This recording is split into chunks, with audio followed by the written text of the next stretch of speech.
Hello guys, wanted to share with you a sad story of a friend came to America with the American dream, 78 I would say, with his family. And as usual, you know how the agencies do. They first shot they try to pull you into drug dealing. That's done by an organized agency, and you have seen it many times. Anyone got caught, it was a retired general, colonel, or something. Then the second thing, they try to pull you into the not Secret Service, but these guys who run around spying on others. And first thing they will ask you to cooperate with them. So once you accept cooperation, you didn't ask what the cooperation was. They're gonna make you a compromised into a position where you can't get out, and you lose all your instruments and abilities to stand up to anything. And this is the design. When I came to America in mid-80s, he was my first leeway to show me around. Hoteling, casinos, clubs, you name it, and theaters. He came to my house. I asked my dad that he'll make sure I'm good. And at that time, every time if I had to go somewhere, I used to ask my dad, hey, can I hang out late? And he says, the midnight is the limit. You can, not brand new, but off these cars, 6-speed, 6-cylinder, pretty, decent high performance. And he said, give me a test drive, bring it over. And he says, I'm going to sit in the back seat and you drive for me. So I drive, and he's like, he says, stop here. He runs in there and says, let's go. So I said, man, he made me stop like 4 or 5 places. And I found out that he was he's dropping off something.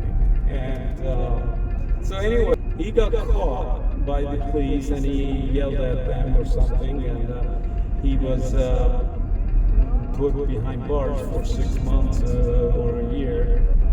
It was minimum security. Then he came out, and then I don't know what happened, whether it was staged, but he said he did not have. He actually threw away in the bushes. There's no way they found it. But he slapped the cop.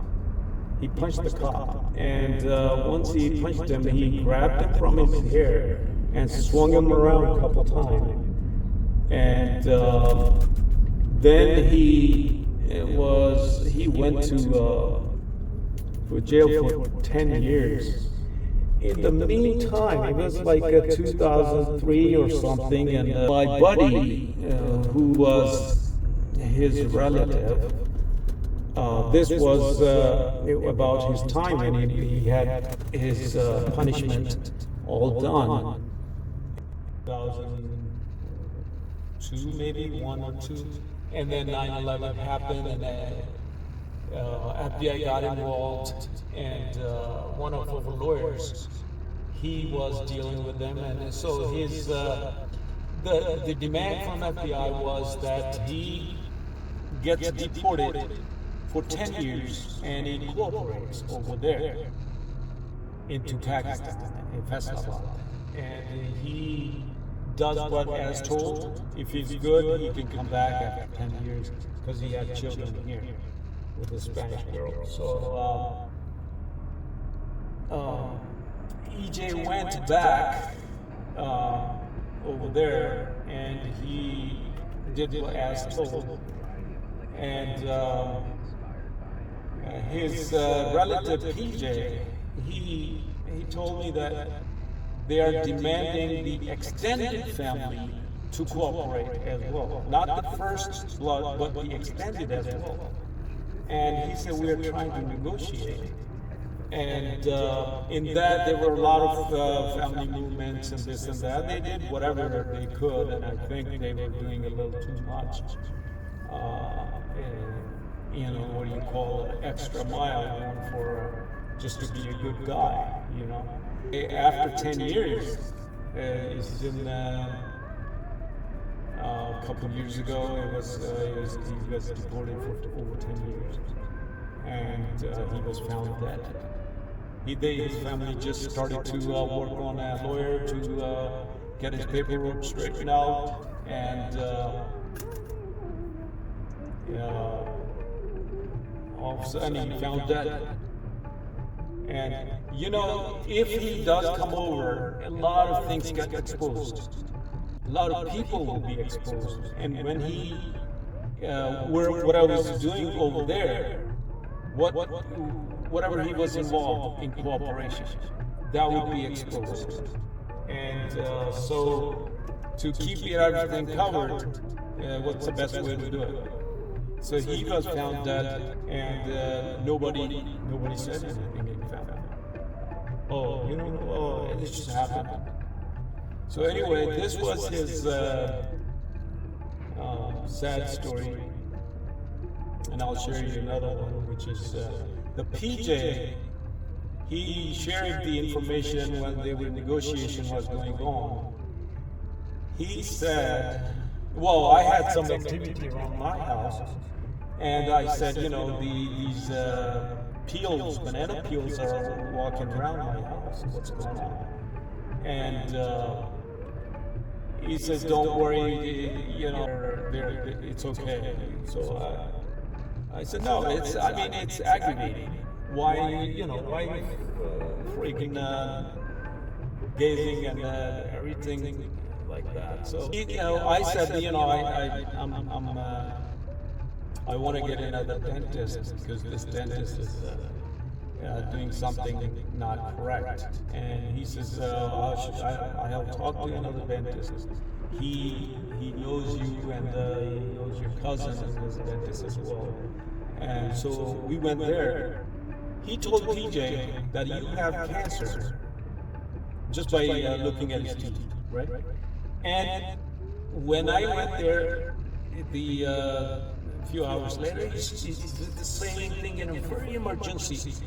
Whoa, he was going around my chair, and he says, dude, you got cancer. You need to go, this guy in UPenn, and you go see him, and tell him my name, and he will cure you.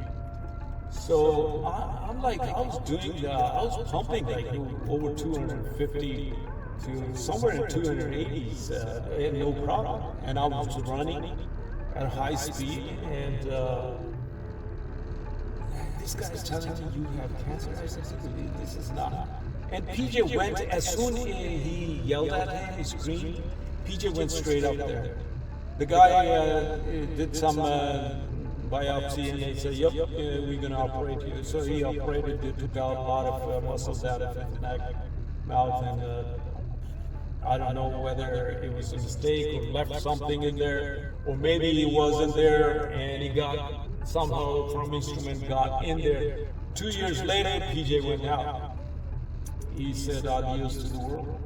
So I never went there. So PJ shouldn't have gone there, especially when he's saying, goes, tell him I sent you, and the guy, he will take care of you for free. Everything will be free. What the heck?